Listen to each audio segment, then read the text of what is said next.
तो 17वें श्लोक में 15वें अध्याय के में तुरंत कहा है कि उत्तम पुरुष है तू अन्य परमात्मा इति उदाहरते। उत्तम पुरुष यानी श्रेष्ठ परमात्मा, श्रेष्ठ ब्रह्म, वो तो कोई और ही है। इन दोनों से अन्य है सरपुरुष और अक्षर पुरुष से। और परमात्मा इति उदाहरते, वो परमात्मा कहलाता है, वो श्रेष्ठ आत्मा है, वो परमात्मा है। और कौन है वो? यह लोकतरम आविश्य विभर्ति अवैश्वर, वो तीनों लोकों में प्रवेश करके सबका धारण पोषण करता है और वास्तव में वो अविनाशी परमेश्वर है। यहां वास्तव में अविनाशी परमेश्वर क्यों कहना पड़ा? क्योंकि अक्षर पुरुष का अर्थ भी अविनाशी पुरुष होता है। क्षर माने नाशवान, अक्षर माने जिसका नाश ना हो। लेकिन इस अक्षर पुरुष ये प्रसिद्ध है। जैसे किसी ने अपने लड़के का नाम कप्तान रख रखा है। अब कप्तान नाम रख लेने से कोई वो कैप्टन थोड़ा बन गया, तो ऐसा ही समझो। तो ये अक्षर पुरुष इसका नाम है क्योंकि ये थोड़ा चिरस्थायी है, इसलिए इस अक्षर पुरुष कहने लगे। अब यहां ये भी डिफाइन करना पड़ेगा कि अक्षर पुरुष कितना अक्षर पुरुष है। अब यहां सभी प्रभुओं की आयु का विवरण देते हैं। जैसे एक 4 युग की चतुर्युगी होती है, सतयुग, त्रेता, द्वापर, कलयुग। और ऐसे 1000 चतुर्युग का दिन, 1000 चतुर्युग की रात्रि, ये ब्रह्मा जी का दिन हुआ। यानी इतनी रात्रि इतना इतना। और ऐसे 30 दिन रात का 1 महीना हो गया, 12 महीने का 1 वर्ष हुआ। और 100 वर्ष की आयु है ब्रह्मा जी की, रजगुण श्री ब्रह्मा जी की। इससे 7 गुना अधिक है विष्णु जी सतगुण की। और श्री विष्णु जी से 7 गुना है तमोगुण शंकर भगवान की। और ऐसे जब 70,000 बार ये त्रिलोक की शिव, तमोगुण शिव की मृत्यु हो जाती है, तब एक ब्रह्मांड का विनाश होता है। उसमें यह सरपुरुष महाशिव रूप में रहता है ब्रह्मलोक में, ऊपर, सबसे ऊपर। तब इसकी भी मृत्यु होती है, दुर्गा की भी इसके साथ मृत्यु होती है। ब्रह्मांड में आग लग जाती है, पूरे ब्रह्मांड में आग लग जाती है। ब्रह्मा, विष्णु, महेश, राम सभी जीव तरफ तरफ कर मर जाते हैं, शरीर छोड़ जाते हैं। और साथ में दुर्गा और ये काल भी मरता है, ब्रह्म सरपुरुष। इसके बाद क्या होता है कि सभी प्राणी ऑटोमेटिकली परमात्मा के विधान अनुसार दूसरे ब्रह्मांड में चले जाते हैं। 21 ब्रह्मांड है इस काल भगवान के, ब्रह्म के, सरपुरुष के, सरब्रह्म के, ज्योति निरंजन के। तो उसमें जाकर के परमात्मा ने विधान बनाया है कि इन दोनों का जन्म, दुर्गा और काल का जन्म अपने आप ऑटोमेटिक, जैसे गेहूं में ये कीड़े हो जाते हैं, सुरसी अपने आप बन जाती है उस। तो इन दोनों का तो ऑटोमेटिक परमात्मा विधान अनुसार युवा रूप में प्रकट हो जाते हैं। फिर ये अपने कुछ वचन से, कुछ अपने क्रियाओं से, अपना स्त्री पुरुष संबंध से ये 3 पुत्र उत्पन्न करते हैं।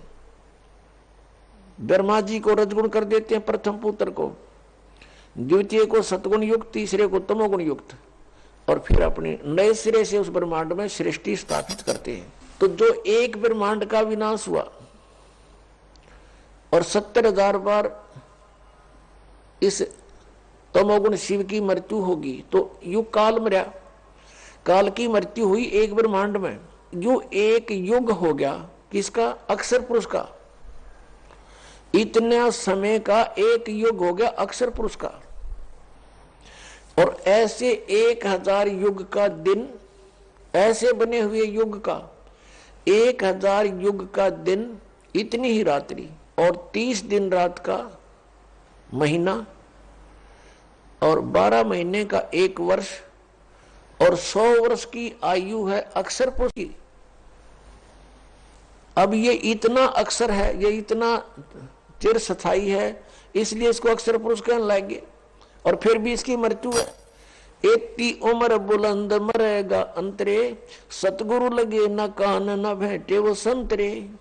इतनी लंबी उम्र भी हो जाएगी तो भी मृत्यु होगी, क्योंकि वो तत्वदर्शी संत नहीं मिला तुम्हें,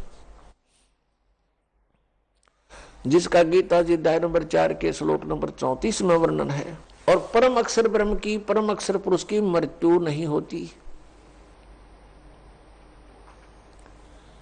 अपने आत्माओं, श्रीमद् भगवत गीता अध्याय नंबर 15 के श्लोक नंबर 16 और 17 में इसको अक्षर पुरुष बोला है। 16 में सरपुरुष और अक्षर पुरुष। सरपुरुष तो ये ब्रह्म है जिसकी ऐसे मृत्यु होती है इतने समय में, और अक्षर पुरुष इतनी लंबी उम्र, और इसलिए इसको अक्षर पुरुष कहने लगे, अविनाशी।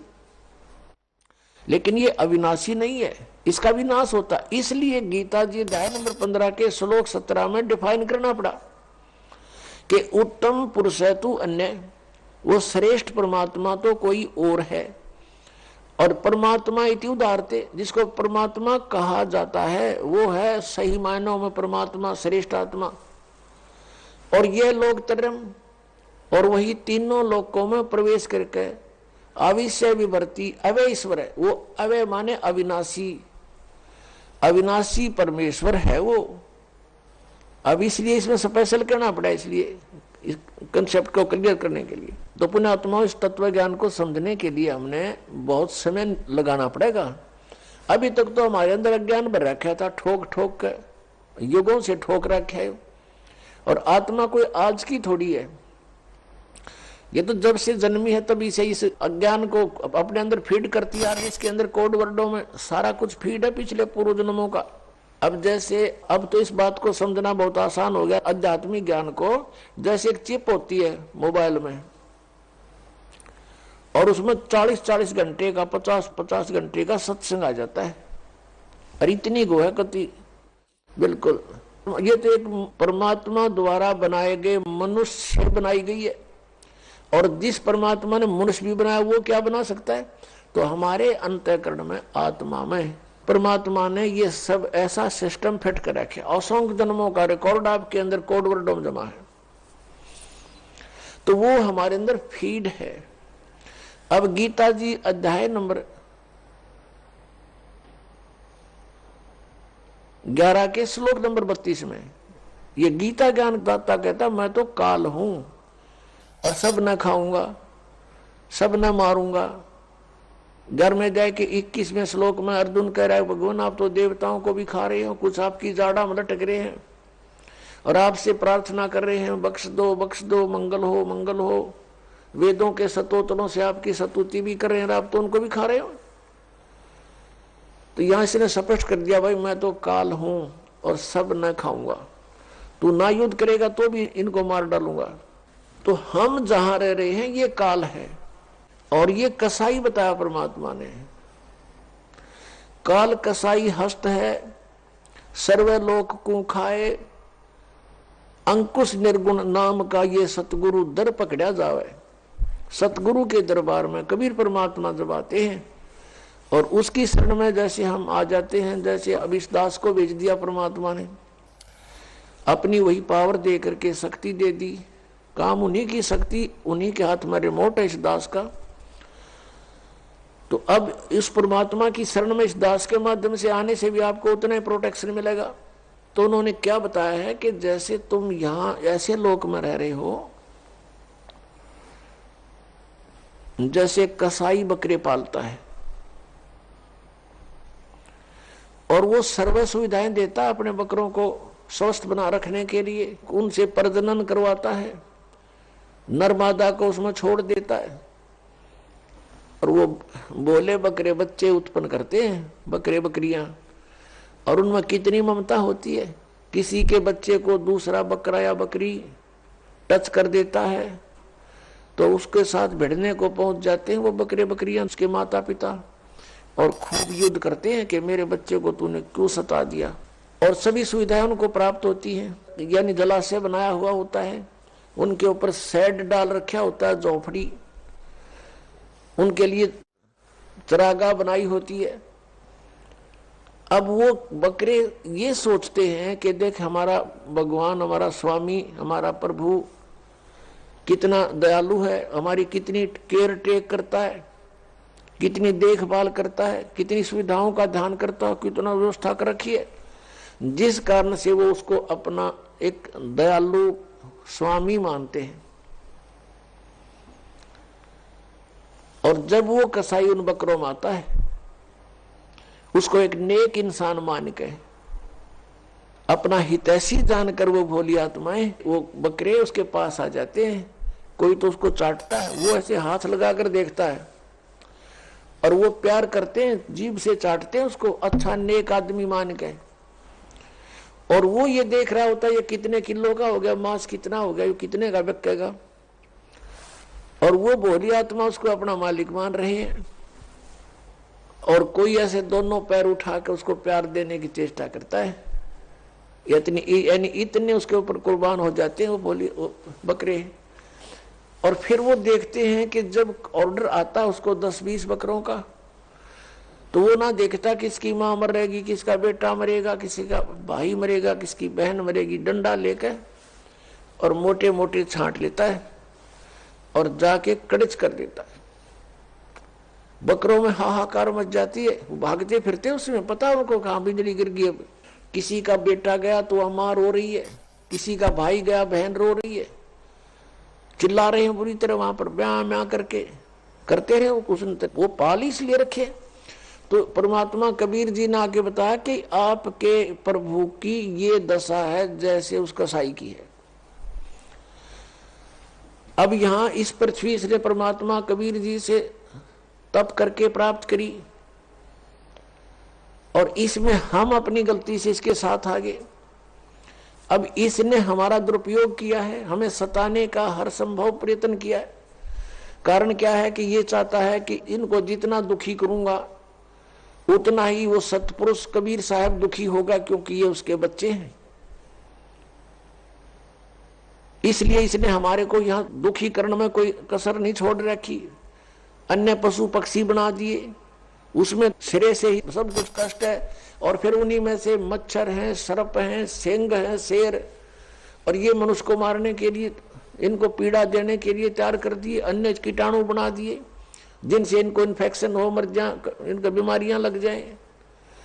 यानी कोई भी कसर उसने नहीं छोड़ रखी जो हमें वो दुखी कर सकता है, सब तरह से तंग कर रहा है। और हम फिर भी इसको भगवान मानते हैं, जा रहे हैं, क्योंकि हम देख रहे हैं कितनी अच्छी पृथ्वी है, इसमें फल फ्रूट लगे हुए हैं, बगीचे बने हुए हैं, झरने चल रहे हैं, सूर्योदय हो रहा है, शीतल हवा चल रही है, काजू किस्में, सेब संतरे, मेवा लगी हुई है।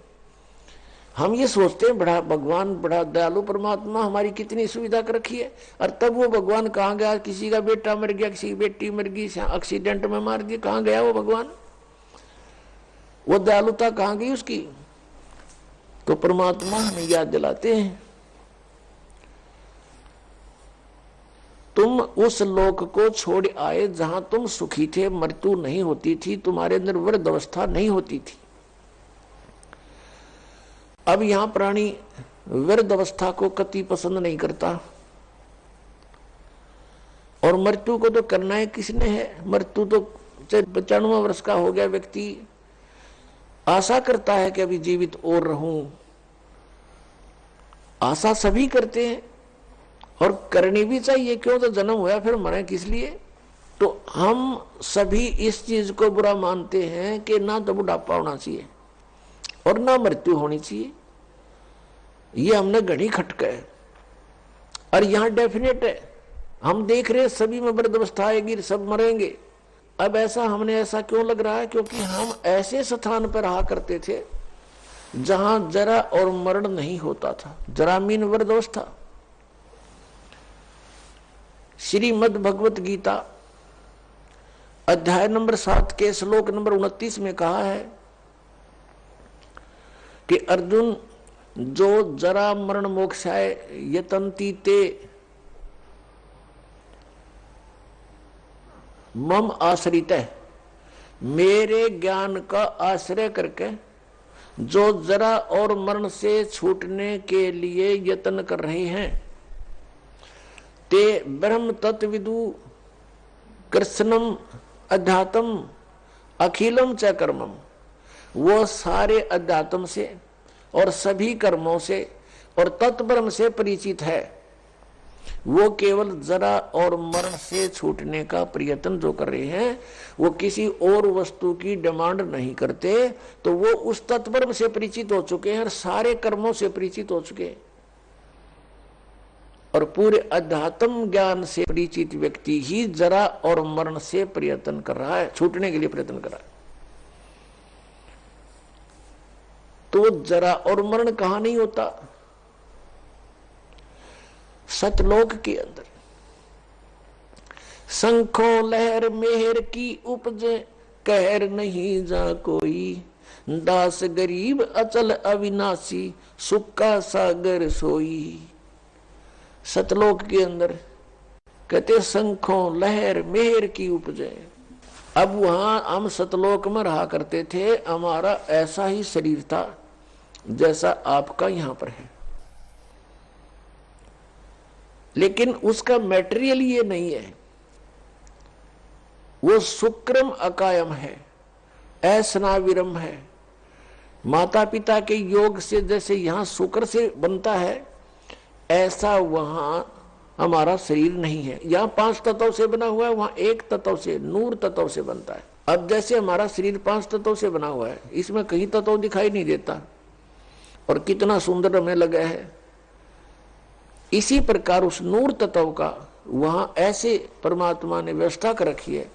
हमारे आत्मा के ऊपर फिर एक कवर वो नूर तत्व से होगा और उसका 16 सूर्य जितना प्रकाश होगा, इतना तेज, इतना नूर होगा, उसका होगा मनुष्य सदृश ही। और वहां पर आपका पूरा परिवार होगा, आपका अलग से कुटुंब होगा, पूरा अलग से महल बने हुए हैं जिनको बने बनाए आप छोड़ आए। आपकी सारी व्यवस्था वहां पहले से बनी हुई है। और एक व्यक्ति को यानी एक आत्मा को और उसके कुटुंब को, परिवार को वहां पर इस पृथ्वी जितना स्थान अकेले को प्राप्त है। उसमें बाग बगीचे, झरने, बहुत गुणे। अब ये बातें आपका ना समझ में आवे। और हम वहां इतने खुले स्थान पर रहते थे, इसलिए यहां पर भी हमारी वो टेंडेंसी है, हमारी वृत्ति वैसी ही है। हम क्या चाहते हैं? एक पार्क हो, कोठी हो, कोठी भी कई कमरियां की हो, ऊपर नीचे हो है, और खूब सैर सपट्टे करने, कार हो, स्पीड से जाओ और इधर उधर घूमे। तो वहां अपने आप विमान है आपके पास, आपकी वचन से विमान है, जहां चाहो वहां जा सकते हो, बहुत स्पीड से जा सकते हो। और बहुत बड़े आपका स्थान है, तो वो सुविधाएं आपको वहां थी, उसकी अब खोज हम यहां कर रहे हैं। कोयले की खान में हम स्वर्ण ढूंढ रहे हैं, गोल्ड या कोयले की खान है, हम ढूंढ रहे हैं यहाँ सुख, या सारा दुख ही दुख है। परमात्मा कहते हैं तन दर सुखिया कोई नहीं देखा, जो देखा सो दुखिया हो। उदय अस्त की बात करे, मैंने सबका कराया विवेका हो, मैंने सबका विवेचन कर देख लिया। किसी के पास भी संत जाते हैं, 100 समस्याएं बता देता है, चाहे राष्ट्रपति हो यहाँ का, और चाहे वो ब्रह्मा हो, चाहे विष्णु हो, चाहे शिव हो, और चाहे इंद्र हो, वो भी 100 समस्याएं। उनकी इतिहास देख लो, ऋषियों के सामने कैसे प्रार्थनाएं कर रखी उन्होंने। तो पुण्यात्माओं, वो सुख सतलोक में है। परमात्मा सतपुरुष है, वो कबीर देव है, वो सतलोक में है। जब हम उसके राज्य में पहुंच जाएंगे, फिर हमारी मृत्यु और बुढ़ापा नहीं होगा। वहां जाएंगे कैसे? वो विधि आपको कल के सत्संग में बता दी थी विस्तार से, कि नाम जाप से हम भक्ति की कमाई इकट्ठी करेंगे। जब हम सतलोक से आए थे, हमारी बैटरी फुल चार्ज थी, हमारे बहुत ज्यादा पुण्य हमारे साथ थे। अब हम अपनी गलती से इस काल के साथ आगे लटक गए, इस पर आसक्त हो गए, और अब यहां हम रह रहे हैं इसके लोक में, तो हम उस अपनी पुण्य कमाई को बर्बाद कर चुके हैं। इसका ये रेस्टोरेंट है, अब जैसे ऊपर स्वर्ग बना रखे इसने, इस काल भगवान ने। वो स्वर्ग क्या है? स्वर्ग इज ए रेस्टोरेंट, और उस रेस्टोरेंट में जो कोई जाता है तो उसका मालिक उससे चार्ज लेता है। जैसे कमरे का किराया, खाने का, जैसे खाने का खर्चा उसका 20 रुपए लगते हैं तो 50 रुपए चार्ज करता है, और वो उस कमरे में उस रेस्टोरेंट में रहने वालों से चार्ज किया जाता है, और उनकी पूंजी समाप्त होती है, होटल वाले की पूंजी बढ़ती है। तो ऐसे ये काल भगवान ने रेस्टोरेंट बना रखे हैं जिनको ये स्वर्ग कहता है। वहां सारी सुविधाएं, बदमाशी, बकवाद, डांस, गाने, बड़े बड़े झरने बह रहे हैं, पार्क बने हुए हैं, वहां ये सैर सपट्टे करके स्वर्ग में अपने पुण्यों को नष्ट करके फिर दोबारा यहाँ पृथ्वी पर आ जाता है। तो पहले इसने हमको ऊपर रखा अपने महास्वर्ग में, जिसको ब्रह्मलोक कहते हैं, और ये स्वयं गुप्त रहता है। उसने वहां ब्रह्मलोक में एक इंद्र का लोक, एक महा इंद्र का लोक, और महा इंद्र के लोक में इसने ऊपर बना रखे हैं फिर नकली सतलोक, यानी सच्चे सतलोक की, रियल सतलोक की डुप्लीकेट नकल बनाकर यहाँ स्थापित कर दिए कि कल को इनको कोई बताने आ भी जावे सतलोक वाला कोई परमात्मा या उसका कोई भेजा हुआ दूत, तो ये भ्रमित रहे कि यहाँ है सतलोक, इसी में धक्के खाते रहे। तो नकली सतलोक, अलखलोक, अगमलोक, अकय लोक यहाँ बना रखे हैं काल ने इस ब्रह्मलोक के अंदर। तो हमें पहले वहां रखा और चार्ज हमारे से शुरू कर दिया। फिर हमारी पूंजी कुछ कम हुई तो नीचे वाले स्वर्ग में रखा, जहां इंद्र का लोक एक अलग से है, कॉमन स्वर्ग बोलते हैं उसको। और उसमें भी जब पुण्य समाप्त हुए पृथ्वी पर पटक दिया, मनुष्य बनाकर पटक दिया, यहां जन्म दे दिया स्त्री पुरुष बना करके। फिर यहां पर हमारे इतने पाप इकट्ठे होते चले गए। पुण्य क्योंकि शास्त्र अनुकूल साधना से बनते हैं, शास्त्र अनुकूल साधना इसने मिथ्या करवा दी।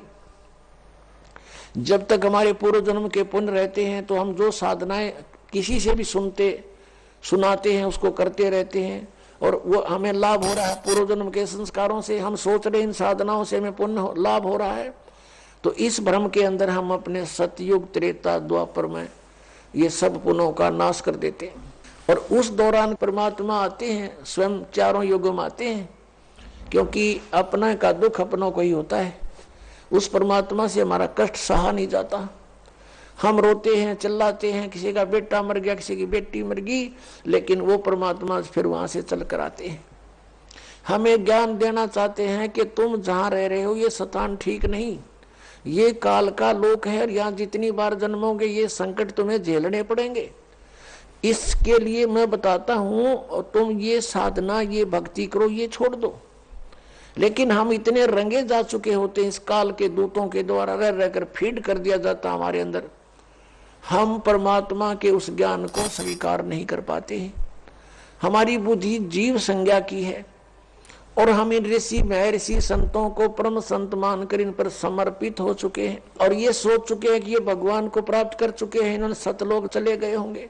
क्योंकि सतलोक वर्तमान के अंदर ठेका ये राधा स्वामी पंथ, धन धन सतगुरु पंथ, जय गुरुदेव पंथ मथुरा वाला, इन्होंने ले रखा है कि हम सतलोक भेजेंगे।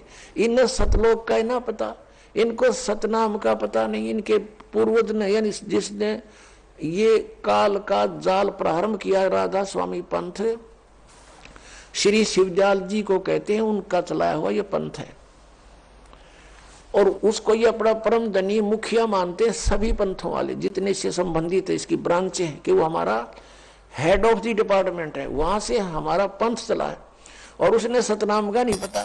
सतनाम सतलोक भी सतनाम, सचखंड भी सतनाम, सतपुरुष भी सतनाम, और सार शब्द भी सतनाम को कहते हैं, और सत शब्द भी सतनाम को, और सतनाम भी सतनाम को। ये सतलोक जाएंगे, और इनके मंत्र पांचों काल के, नाम से मोक्ष होगा।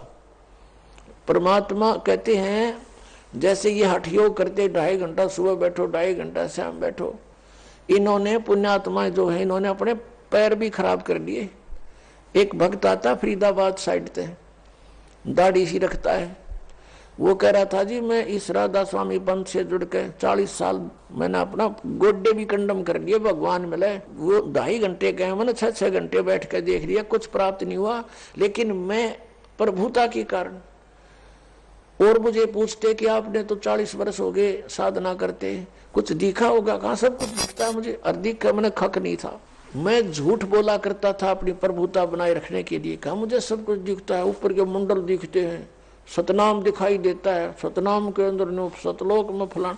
अभी न सतनाम का पता नहीं, न बोला सतनाम का मुझे अब पता चला सतनाम क्या चीज है, और मैं मूर्ख बना रहा था वहां आसपास के व्यक्तियों को। तो पुण्यात्माओं, ये जो सतलोक की महिमा गाते इनको सतनाम सतलोक का पता नहीं। अब परमात्मा कहते हैं कि कलयुग में जीवन थोड़ा है, भाई कर ले बेग संभार, योग साधना बने नहीं केवल नाम आधार। अब जैसे सतयुग के अंदर लाखों वर्ष की आयु थी जीव की, और फिर त्रेता में लास्ट में 10,000 वर्ष की आयु रह जाती है, और द्वापर के अंत में 1000 वर्ष की आयु रह जाती है, और कलयुग के लास्ट में 20 वर्ष की आयु इस मनुष्य की रह जाएगी।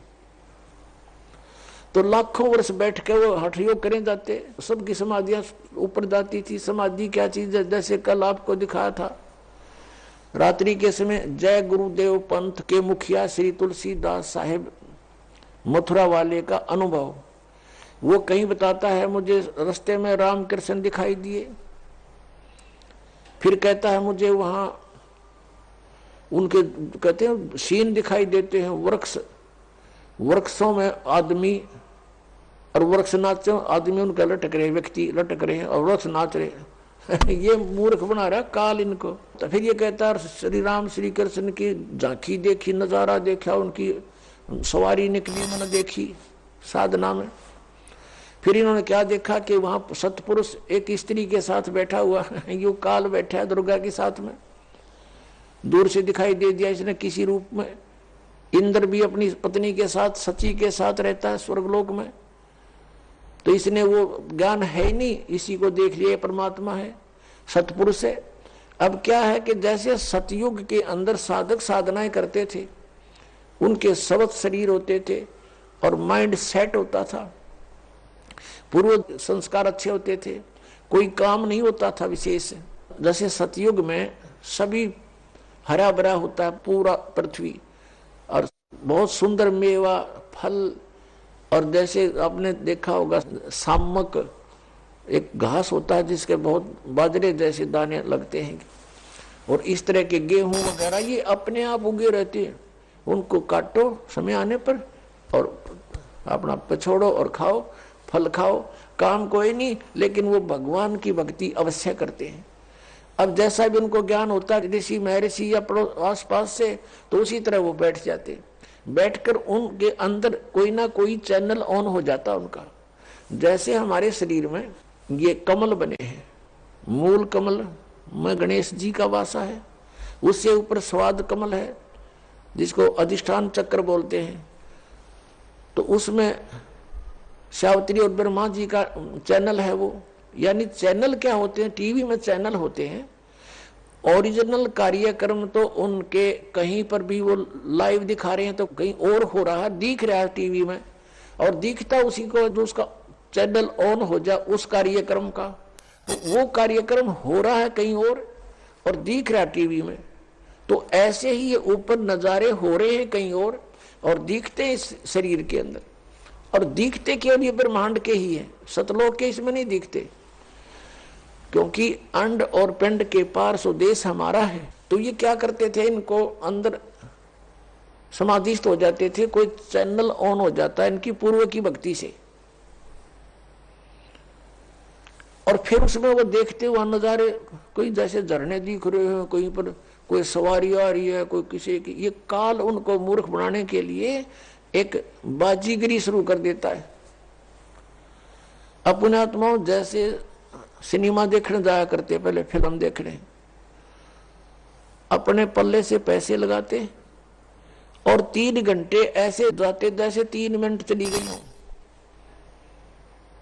और फिल्म समाप्त होते ठगे से रह जाते जैसे तो और चलनी चाहिए थी, थोड़ा सा समय हुआ। और 3 घंटे, और 3 घंटे वो बैठ कर दिखाओ भक्ति में, कति नहीं बैठा था। 100 बार इधर देखेंगे, 100 बार इधर, वहां चले वहां चले। अब तो ये समाधिस्थ नहीं होया करते थे, काली ने मूर्ख बना रहा था। अब ये मन जो है ये टिकने नहीं देता जीव को। अब इसके वहां समाधिस्थ होकर ये कई वर्षों तक बैठे रहते थे। इसका कारण ये था कि मन को बाहर की अपेक्षा अंदर के नजारे बाहर से अच्छे दिखने लग जाते, तो ये उनमें लीन होता, उधर पहुंचा वहां चला और खाए जा धक्के, इतने समय पूरा हो जाए इसके जीवन का, और वो हठ योग करने से सिद्धियां आ जाती है।